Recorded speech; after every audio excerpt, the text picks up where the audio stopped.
Do you hear that? Pumpkins being carved, candy wrappers being opened, and toilet paper being flung over people's houses. It must be spooky season once again. Now, I'm not the biggest fan of Halloween. Growing up, I always hated how dark and scary TV got around this time of year, but I always had one safe haven, a place I could go where despite the ghosts and ghouls groaning outside my door, I could feel safe and sound, while still being festive.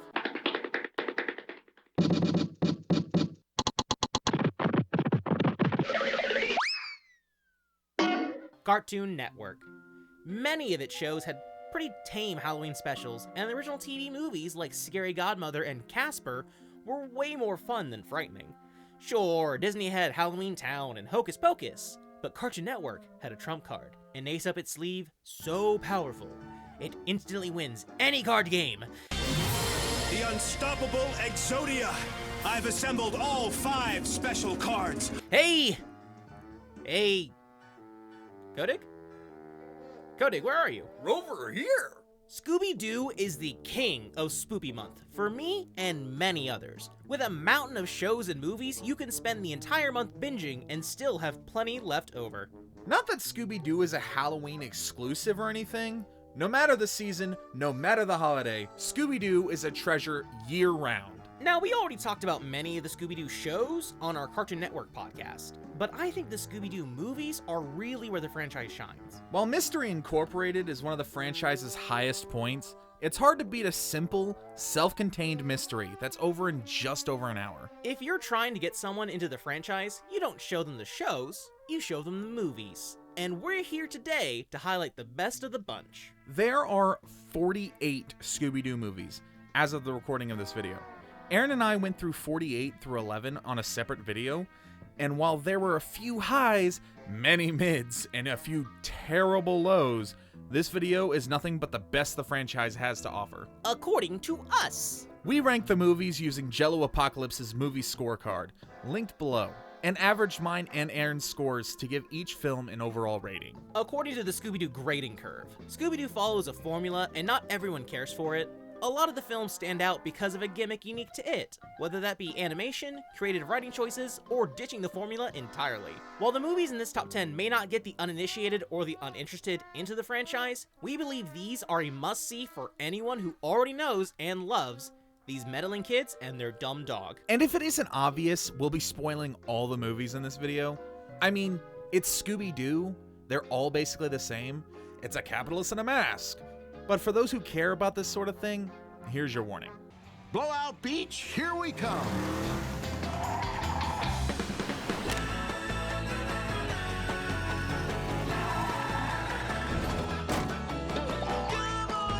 Did not expect a Lego movie to be in the top 10. The opening song calls it Blowout Beach Bingo Bash. What happened? Did they run out of characters when writing the title of the movie? Regardless, this movie is a gem. Take a classic beach party movie, stir in the Scooby brand mystery hijinks, and a dash of that Lego charm, and you've got yourself a comedy that'll feed the whole family. It takes a second to get used to the classic Scooby Gang voices coming out of the Lego models, but the movie is very self-aware and makes plenty of jokes about itself, making it easy to let go of any complaints you might have initially. Many Scooby films can be a little lopsided when it comes to shared screen time. Scooby and Shaggy usually get the lion's share of the runtime, mostly them eating, screaming, and running, sometimes all at the same time. But this movie gives Fred and Velma some love, and by love, we mean mockery. What was the point I was trying to make? Sandwiches taste good? No, that wasn't it. Oh, yeah. You two are no fun. Not pirates, just a couple of freewheeling teenagers such as yourselves. How do you do, fellow kids? Overall, the mystery is a bit weak in this one.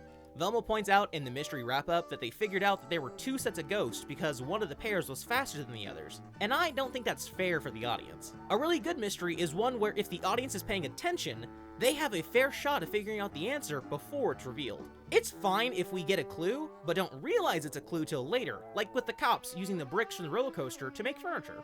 That one is more of an aha moment, but I don't know if anyone could have possibly noticed a difference in running speed. Nitpicking aside, this movie is really funny. A lot of the jokes had one or both of us cracking up. To find the treasure. I know. It was that boring old museum guide. I never trusted him. I'm innocent, I tell you. You'll never catch me alive. No. Again, no. If you're looking for just simple fun, you'd be hard-pressed to find a movie better than this one. What's SD stand for? Strange dog? Roll! RIT stands for Rock My Rick! This opening goes so hard. Dude, the soundtrack in this film is great. They take full advantage of having access to Kiss's song library by playing some serious bangers. And the effects and animation are spectacular. It feels like I'm watching an anime during the fighting and chase scenes. When it comes to hype Scooby-Doo films, this one is seriously top tier. Meh. Meh? While they definitely have great songs in this movie, I feel like they should have used Rock and Roll All Night as the song for the final battle instead of Detroit Rock City. I understand that Rock City's slower tempo and fewer lyrics means more time could be spent showing the gang fleeing from the giant MODOK head, but the premise of the sequence is that Kiss needs to make too much rock. And if they need to make too much rock, I think the song where you want to rock and roll all night and party every day makes a lot more sense. Also, with how repetitive the lyrics are on the song, you still could have done plenty with background animation. Fair point, but meh? The plot of the movie is all over the place. The park runner wants to bring, quote, the hottest mystery solvers in the world, unquote. Then it cuts to the Scooby Gang in full Kiss cosplay. Nice. On their way to the park. You'd think they called Mystery Inc. to solve the mystery, but no. Daphne coincidentally wanted to go to the concert they were hosting. The entire movie, everyone is saying how they don't want Mystery Inc. on the case, all except for Starchild, who can see into the future, and assures everyone that the gang is important to stopping the witch. Except, they're not. The gang is the reason the witch gets the rock. The gang is the reason the witch succeeds in summoning MODOK Head by forcing Kiss to split up to protect them, and in the final battle, all they do is run away while Kiss makes too much rock. If the Scooby Gang never showed up, the witch never would have succeeded. Well, yeah, but because the gang showed up, Kiss destroyed the Destroyer rather than having it sealed away, thus freeing the universe from the terror of it being revived. And that's a plot cliche I hate in movies. This ancient evil couldn't be defeated, so it was sealed away. 1,000 years later, is revived, only for this unstoppable force of evil to be defeated by a bunch of mooks who have no idea what they're doing.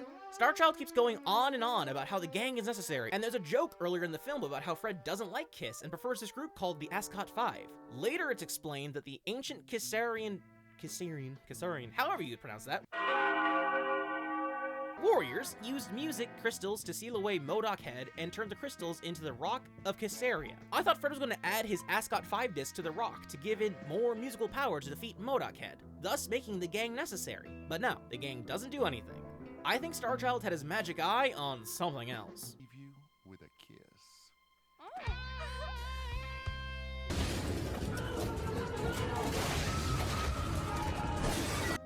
And then it pulls the classic BS, it was all an hallucination trope. Or was it? Because Scooby and Shaggy see Kiss flying off into space at the end. So was the security guard lady actually the witch, or did Kiss send an innocent woman to jail to keep their alien origins a secret? I think you're putting too much emphasis on the story here. This movie is visually awesome and hilarious to boot. Be careful with that bass. Because it's made from alien technology? Because it costs more than your house. You can put any Scooby film under a microscope and pull it apart, but at the end of the day, it's meant to be a fun mystery adventure film for kids. And as an adventure, it is one of the most wild I've ever seen. Oh, for sure. This movie is incredible to watch for the first time. They put so much into the visuals, it's a treat for the eyes. Kiss is a movie you need to be able to turn your brain off to fully appreciate. But if you can do that, it's one of the best. But I can't, which is why it's so low on the list. Me too, guys. Me too. Lonely, I'm Mr. Lonely.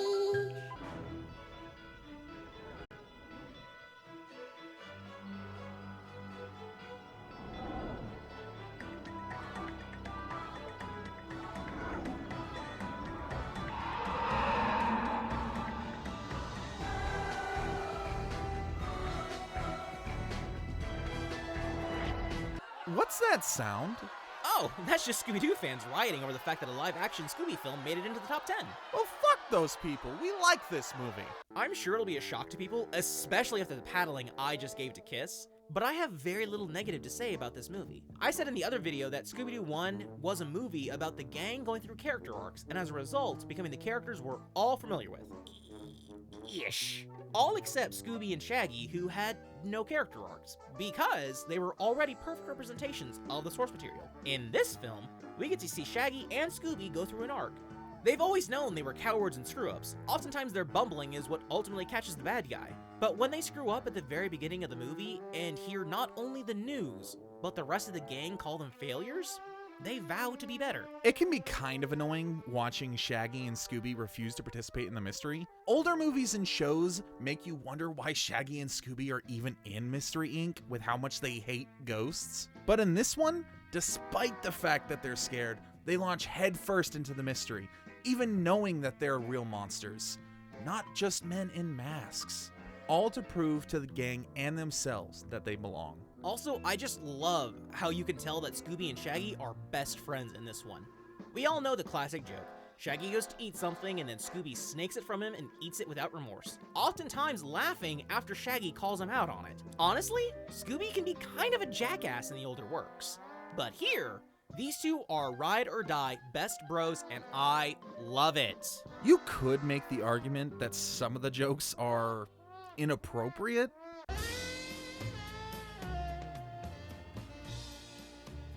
Who's your mommy? But Velma is hot, so...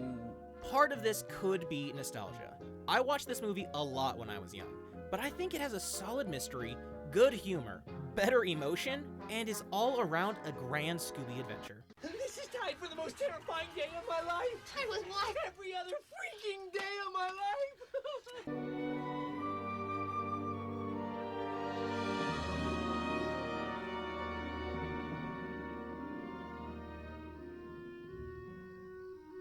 Billy Ray Cyrus for the opening theme. Interesting choice. Now this is one of the true classic Scooby-Doo movies. You ask people to name some Scoobs and chances are they'll mention this one. The art style and music give me huge nostalgia tingles. Yeah, there's a lot of classic Scooby charm in this one. And with that charm also comes some of the pitfalls of classic Scooby writing. The plot drags in some places, often leading to some boring slumps. But there are also plenty of things to keep the movie interesting. You know they're vaguely teenagers, right? Okay, two things.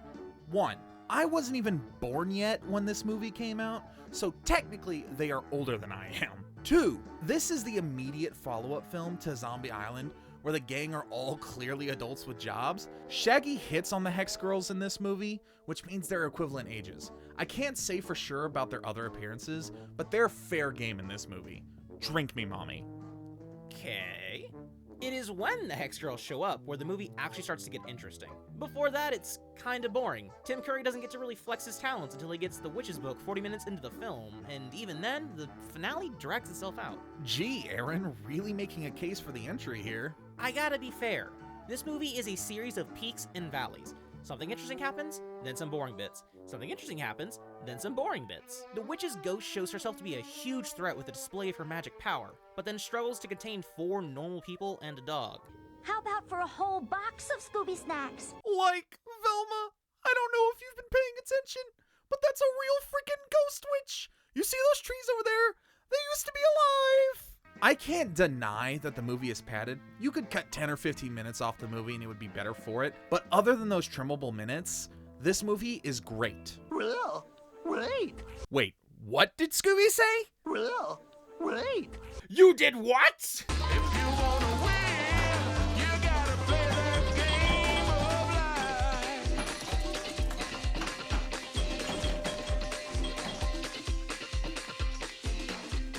life. I mean, what do you even say about this one?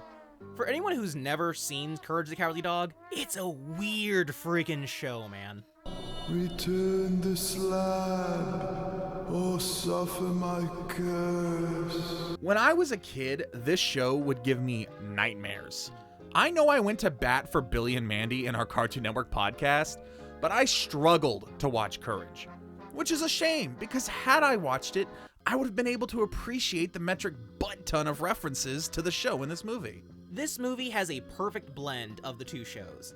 Earlier I said that Scooby-Doo has a formula and that sometimes leads to boring bloat in movies. Well, this one replaces that boring bloat with courage off the walls insanity. This movie does have slower parts, but it's never boring. Oh, we just got a clue to advance the mystery. How about a scene where a giant bug kidnaps Scooby and Courage and the gang, plus Muriel, have to chase them through the deserts? Oh, another clue.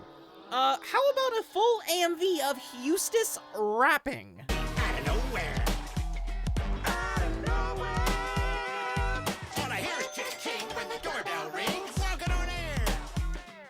I got everything and the world on strings plus a sweet chat. I don't know why, but Scooby-Doo loves to create series finales for shows that went off the air years prior. First, 13 Ghosts of Scooby-Doo, and now this one? This isn't just a crossover. This is the canon ending to Courage the Cowardly Dog, where they discover the source of all the craziness and stop it. So now Courage can enjoy his peaceful life laying in Muriel's lap. I know Kiss and Phantosaur get a lot of buzz online for being weird and crazy Scooby-Doo movies, but this has both of those beat. If you liked those movies, you'll love this one. Well, the drive shaft might be fucked up, but it should still... never mind.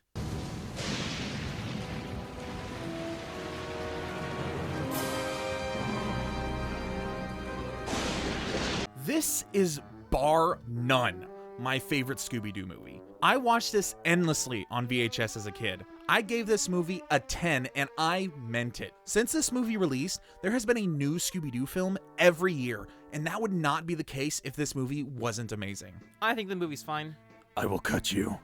This movie is leaps and bounds better than the movies that came before it, no question. The mystery is solid, and the twist is good, even if I question some of the mechanics of the spell. What do you mean? Okay, so the ladies ask the cat god they worship to get revenge on the pirates who killed their tribe. So the cat god curses them and gives them immortality by sucking out the souls of other people. I get that sucking out their souls is a good revenge, but that seems like a roundabout way for a god to fulfill their wish. Couldn't it just smite them or summon ghost cats to kill them? Also, why after they suck out their souls do the bodies and spirits of the victims stay around? When Shaggy and Scooby come across the remains of the pirate, it literally regrows skin and his beard before chasing them. Is part of the revenge that they can't die and must live in agony? Again, real roundabout way to get revenge. Also, it turns these victims of a brutal massacre into literal monsters. Why are you doing this? A long time ago, pirates killed our friends and loved ones, so now we're going to kill you because our god cursed us! Also, why bother lying to the gang about the zombies kidnapping the homeowner and luring them into the cave? They had dinner with you. You made them food. Just drug them, and then you don't have to worry about them possibly getting away, because if you fail to drain them, you turn to dust! You done? I also don't think Terror Time was a good song for the chase scene. I think the song itself is great, and the song from earlier in the movie, done by the same band, was very good. But usually Scooby-Doo tries to make their music a bit more thematically appropriate. Since they're being chased by zombie pirates in Louisiana, I was hoping for a more jazzy number with a she-santy twist. Both songs were written specifically for this movie. I'm not saying it doesn't fit. I just think the genre of the song is thematically less significant than it could have been. Well, you're just wrong. And a bitch. Classy. This movie isn't perfect, even in my eyes. The repeated scenes of Scooby chasing the cats is annoying, but you have Tara Strong voicing Lena with a sexy Cajun French accent. Thus, top tier movie. Smash.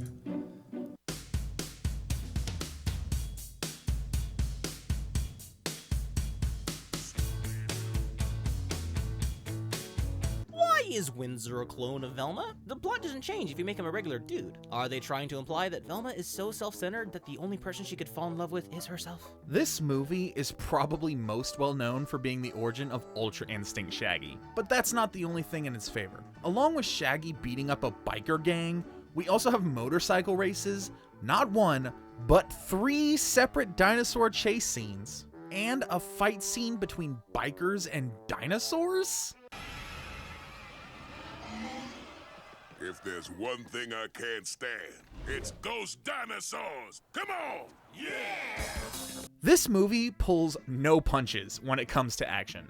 I have my nitpicks, like how does a paint stripper turn into a flamethrower? And why did the archaeologists use enough dynamite to blow up the entire city when the goal was to create a simple hole to lift the crystal out of the cavern?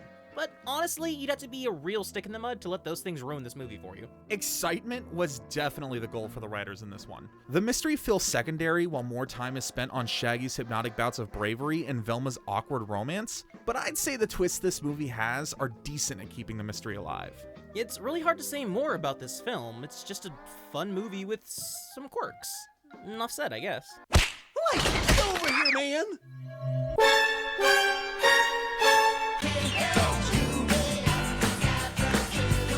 Man, Norval just gets all the bitches. Googie and Reluctant Werewolf, MJ and Spooky Island, Velma and Mystery Incorporated, Crystal and Alien Invaders, and now Madeline. For a man whose first love is food and second his dog, women just fawn over this guy. I love Madeline in this movie. I'm a huge sucker for romance. So giving this adorable pigtailed sweetie a crush on Shaggy, only for him to arrive like a knight in shining armor to save her from the Griffin in the finale? Ooh! This whole movie is very romance-driven now that I think about it. The opening is a couple in the woods. Fred is crushing on the magician's assistant the entire film, and one of the suspects was in a relationship with a castle keeper. Huh. Regardless, it definitely has an excellent hook for a mystery. While the gang usually deals with monsters, this one is treated as way more of a threat, as if a wild animal was stalking the grounds. While the finale is very exciting, the middle of the film is pretty boring. The montage in this movie isn't the gang running from the monsters, it's them attending magic lessons. And while magic in real life is a joy to watch, magic tricks in animation are pretty underwhelming. Well, that's definitely true, but look at Madeline's face. She's adorable. Your argument is invalid. Also, why does the brother need startup money to take his act on tour? He had enough resources to make a convincing griffin puppet that could fly and several banshee traps. I'm thinking he had enough to get an act together. At least enough of one to get investors interested without killing his brother's dream. Also, the rest of the Scooby gang. Yeah, that one I don't have an answer for. But this movie has a good mystery, a great supporting cast, and fantastic art and animation. That's more than enough to land it in third. Scooby-Doo, where are you? We got some work to do now. Scooby-Doo. The marketing for this movie was terrible and made it sound like a pure origin story, which no one wanted to see. And while the movie does explain the origin of how the gang met, again, that only takes like 10 minutes. The rest of the film focuses on the friendship between Shaggy and Scooby. There is no mystery in this movie. It's more of a treasure hunt. Scooby is the key to unlocking the gates to the underworld, which houses a massive treasure. And the villain of the movie, Dick Dastardly, wants Scooby so he can open the doors and retrieve his treasure. What? What the fuck? You heard that right. Dick Dastardly from Wacky Races is the villain of this movie. This movie has a lot of Easter eggs and references to most of Hanna-Barbera's best and most beloved cartoons. While most are in the credits of the movie, we get Blue Falcon and Dynomutt and Captain Caveman as active parts of the film. Honestly, I don't understand why this movie is rated so low. It's great. Well, there are some authenticity issues. For example, the only returning voice actor is Frank Welker as Scooby. Everyone else is voiced by what I assume the studio believed to be more relevant actors. Most egregious to me being Zac Efron as Fred. I love Will Forte as an actor, but he just can't do the Shaggy voice.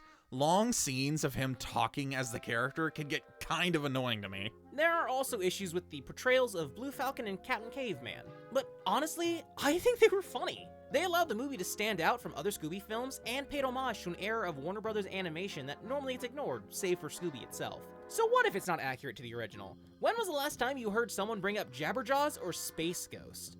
Also, have you watched the original Captain Caveman cartoon recently? It doesn't just use these characters as cheap nostalgia bait either. They gave Blue Falcon a character arc that was simple but heartwarming, and Dick Dastardly was not only accurate to his origin, but had some of the sweetest scenes in the movie. At long last, my treasure. Oh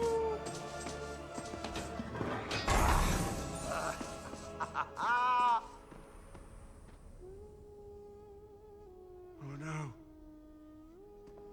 I'm too late. I've been searching for years, my friend, and I didn't make it in time. If you've never watched this movie, or if you've only seen it once, give it a watch through. Leave your biases at the door, and I'm sure you'll leave having had a great time.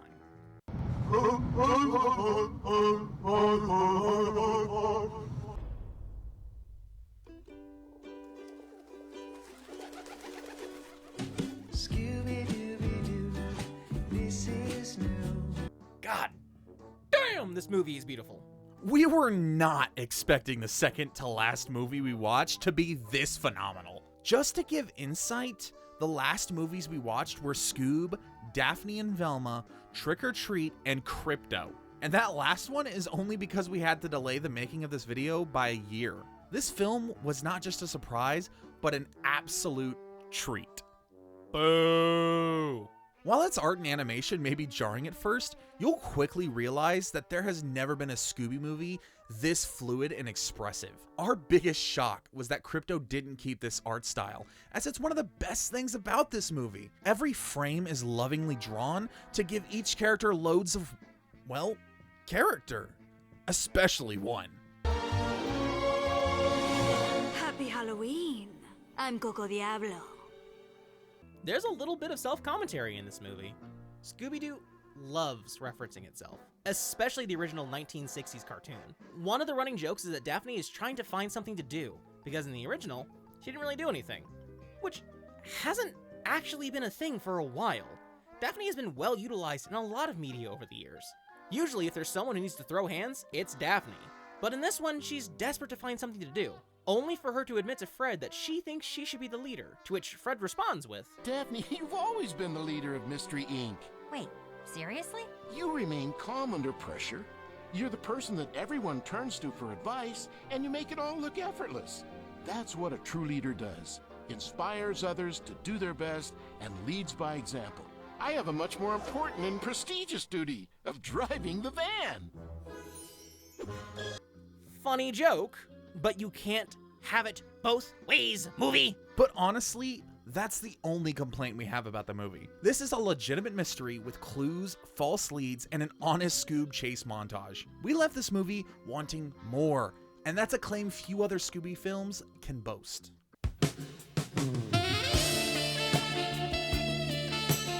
So, that's our list. We listed a lot of contentious movies in our top 10. Which ones do you think deserve the top spots? Leave your Scooby-Doo hot takes in the comments. You know you have one. With that, this is Codig. And Aaron. Wishing you a happy Halloween. Scooby-Dooby-Doo!